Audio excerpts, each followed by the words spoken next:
अध्यात्म ही मानवी जीवनातली एक महत्त्वाची परंपरा आहे आणि या परंपरेअंतर्गत प्रत्येक गाव आणि पंचक्रोशीमध्ये काही मंदिर आपल्याला आढळतात।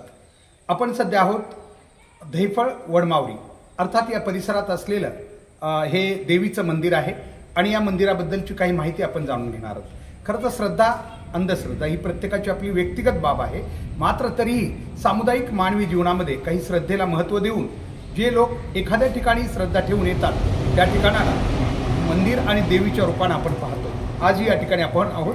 खरं तर दहिफळ वडमावरी अर्थात या परिसराला आपण देवीच्या यात्रेसाठीही प्रसिद्ध असलेले ठिकाण आहे आणि पंचक्रोशीतील लोक मोठ्या संख्येने इथे येतात। या ठिकाणी माझ्यासोबत या देवीचे पुजारी श्री मोरे आहेत।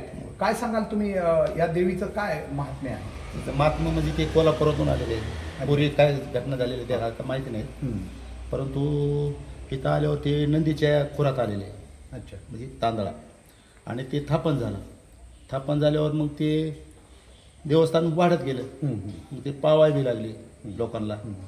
अशी आख्यायिका चालू परंपरा चालत आलेलं आहे। निश्चितच नंतर मग ते मासे मरून जिवंत होतात पुन्हा यात्रेच्या टायमाला, चैत्र महिन्यात यात्रा भरते। ठीक आहे, पूर्वजांनी अशी ठिकाणं स्थापन करून एक समाधान शांती मिळवण्यासाठी खरं तर अशा ठिकाणांचं महत्त्व आहे। खरं तर हा जो देवीचा परिसर आहे ना, यापेक्षा एक पर्यटन ठिकाण म्हणून खरोखर आपल्याला एक वेगळं ठिकाण वाटतं। परिसर आपण बघितला तर मोठी अशी वडाची झाडं, वटवृक्ष आपल्याला माहिती आहे निसर्गामध्ये या झाडाला खूप महत्त्व आहे। हा सर्वात दीर्घ आयुष्य असलेलं आहे झाड आणि या झाडाच्या नावानंच वडमावली या नावानं दहिफळलाही ओळखलं जातं। आपण बघू शकताय की मागं माझ्या पलीकडच्या बाजूला वडमावली चा हा एक वड किती मोठा आहे, तसं तर याच्यापेक्षाही काही मोठी झाडं आपल्याला या परिसरात दिसत आहेत। निश्चित या परिसरातील एक रमणीय असं ठिकाण आपल्याला म्हणता येईल। आणि आज या ठिकाणी आम्ही खास खरं तर यासाठी आलेलो आहोत की याच मंदिराकडे येणारा जो रस्ता आहे, जो 4 किलोमीटरचा रस्ता, हा ज्या वृक्षाने सुशोभित केलेला आहे तेही वडाचीच आहेत। आणि हे झाडं सगळी लावणारे एक व्यक्तिमत्व, खरं तर या ठिकाणी आम्हाला राजकारण किंवा बाकी गोष्टींचा काही संबंध नाही आहे, परंतु जे त्यांनी काम केलेलं आहे ते इतकं महत्त्वाचं वाटतं या ठिकाणी, कारण वृक्षवल्ली आम्हा सोयले या महाराष्ट्रातल्या संतांनी सुद्धा आम्हाला एक संदेश दिलेला आहे की झाडं हे आमचा प्राण आहेत, कारण आम्हाला प्राणवायू देणाऱ्या प्रत्येक सजीवाला झाडं खूप महत्त्वाची आहेत आणि अशी झाडं जगवणं खूप महत्त्वाचं आहे। त्यामुळं आजच्या या प्रक्रियेमध्ये आपल्याला माहिती ग्लोबल वॉर्मिंग अपमध्ये सुद्धा आज पुन्हा एकदा मानवी जीवन एकदा झाडांकडे किंवा वृक्ष लागवडीकडे वळलेलं आहे। शासनही दरवर्षी मोठ्या प्रमाणात घोषणा करते की झाडं लावली पाहिजेत, मात्र ते इम्प्लिमेंट होत नाही। परंतु या सगळ्या गोष्टी प्रत्यक्ष जीवनात साकारणारं एक व्यक्तिमत्व आम्हाला सापडलेलं आहे किंवा या झाडांना लावून प्रत्यक्ष जगवणारं एक व्यक्तिमत्व आहे दत्तात्रय ठोंबरे, ज्यांना पिंटू ठोंबरे या नावानेही ओळखलं जातं या परिसरामध्ये, राजकीय क्षेत्रामध्ये। खरोखर ते या ठिकाणी आहेत। आम्ही आता तुम्हाला जर घेऊन जाणार आहेत त्या ठिकाणाकडं, ज्या ठिकाणी त्यांनी लावलेली 4 किलोमीटर एवढ्या अंतरावर अगदी जवळजवळ असलेली वडाची झाडं।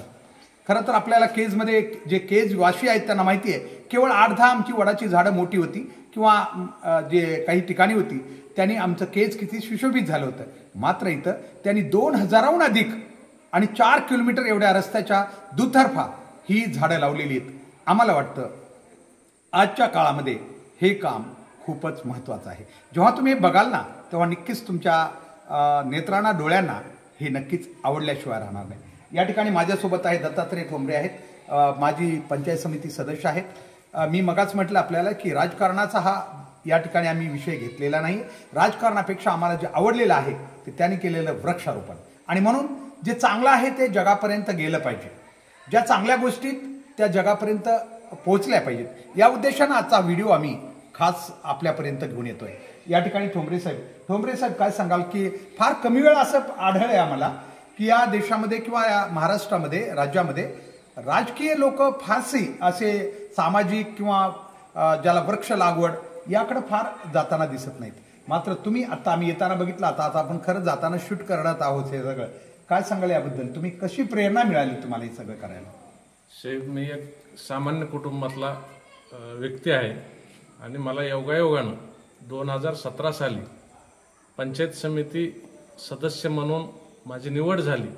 या परिसरातल्या गोरगरीब जनतेनं मला मतदान रूपी आशीर्वाद देऊन मला पंचायत समिती सदस्य केलं.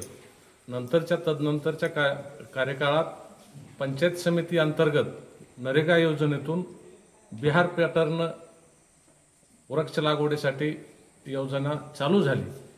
त्या योजनेचं आपण कसा फायदा घेतला पाहिजे याचं मी एक छोटंसं माध्यमातून पंचायत समितीच्या माध्यमातून या ठिकाणी देवस्थान असल्यामुळं आणि या ठिकाणी 700 ते 800 वर्षाची जिवंत झाडं, नांदुरकी, वड अशी डोंगराच्या सानिध्यात या देवस्थानाच्या परिसरात फार दिवसापासून असल्यामुळं मी या ठिकाणाहून आपण वृक्ष लागवड केली पाहिजे त्या योजनेचा फायदा घेऊन आणि त्या योजना प्रत्यक्षात राबवली पाहिजे हा उद्देश डोळ्यासमोर ठेवून आणि झाडं लावताना झाडं जिवंत ठेवणं आणि झाडं आणणंही आणणं आपल्याला अशा माध्यमातून त्याची लागवड केली. त्याला मंजुरी मिळवली 4 किलोमीटरला. आमच्या परिसरातली गावातली लोक अक्षरशः हसत होती की या डोंगराच्या या कुशीमध्ये हे झाडं जिवंत राहूच शकत नाहीत असं त्यांचा एक भास होता त्यांना. परंतु मी ज्या दिवशी या झाडांची लागवड केली त्या दिवसापासून 3 वर्ष 4 वर्ष जवळपास रात्रंदिवस मेहनत करून पैसा शासनाचा जरूर होता, परंतु शासनाची कंटिन्यू अशी नरेगा अंतर्गत योजना चालली नाही. मध्यंतरी बंद पडली. 6 महिने 4 महिने महिना 2 महिने चालायची, नंतरचा पिरियड बंद व्हायचा, चौकशा लागायच्या, 100 गोष्टी असायच्या. त्याला इतके अडथळे होते की कामापेक्षा जास्त. तरी पण मी स्वतः काळजी घेऊन प्रत्येक दिवशी 4 वर्षाच्या पिरियडमध्ये मी कुठं गेलो बाहेर तरी एक चक्कर ह्या 4 किलोमीटरला मारल्याशिवाय अजिबात घरी गेलो नाही. प्रत्येक झाडाची प्रत्येक पानाची मला ओळख झाली आणि त्या माध्यमातून या देवस्थानाचं एक रूप बदलणार होतं ही आशा डोळ्यासमोर ठेवून मी प्रत्येक गोष्ट त्याची हिफाजत केली. समजा खुरपणी असन, त्याच्या खतं घालणं असेल, त्याला फवारण्या असतील, ते स्वतः मी पाणी घालणं असेल, हे स्वतः सगळं बघितल्यामुळं आणि हे असं रस्ता होता की गावातले आम्ही 4-5 हजार जनावर आहेत की ते डोंगराचा पार्ट असल्यामुळं ह्या रस्त्याला ये जा करतात चरण्यासाठी आणि ह्या झाडाला कुंपण नसल्यामुळं हे या ठिकाणी येऊच शकत नव्हतं. परंतु आम्ही 2-4 लोक मजूर जे असतात नरेगा अंतर्गत ही त्या ठिकाणी ठेवून सायकलवर 1-1 किलोमीटर असं त्यांना अंतर वाटून देऊन प्रत्यक्ष त्याची हिफाजत करायला भाग पाडला आणि त्या माध्यमातून आज हे आपल्याला जिवंत उदाहरण दिसतं. निश्चित खरं तर वृक्षारोपण मोहिमेमध्ये ही अतिशय यशस्वी अशी मोहीम म्हणावं लागेल. कारण आता आपण बघणार आहेत ज्या गोष्टी आम्ही आपल्याला दाखवणार आहेत त्या खरं तर पाहणं खूप गरजेचं आहे. त्यांनी म्हटल्याप्रमाणे हा परिसर जो आहे ज्या ठिकाणी आहे पुढं चालून किंवा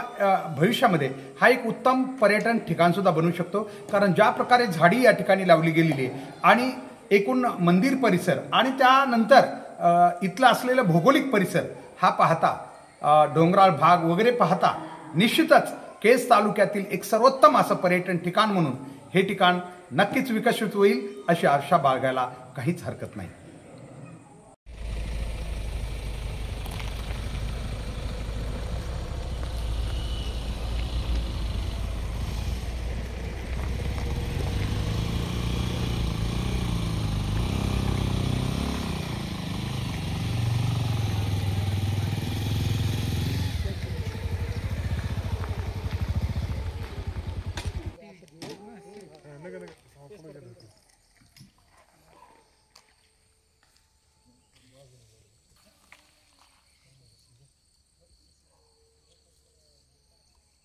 Ni bukan kata lah.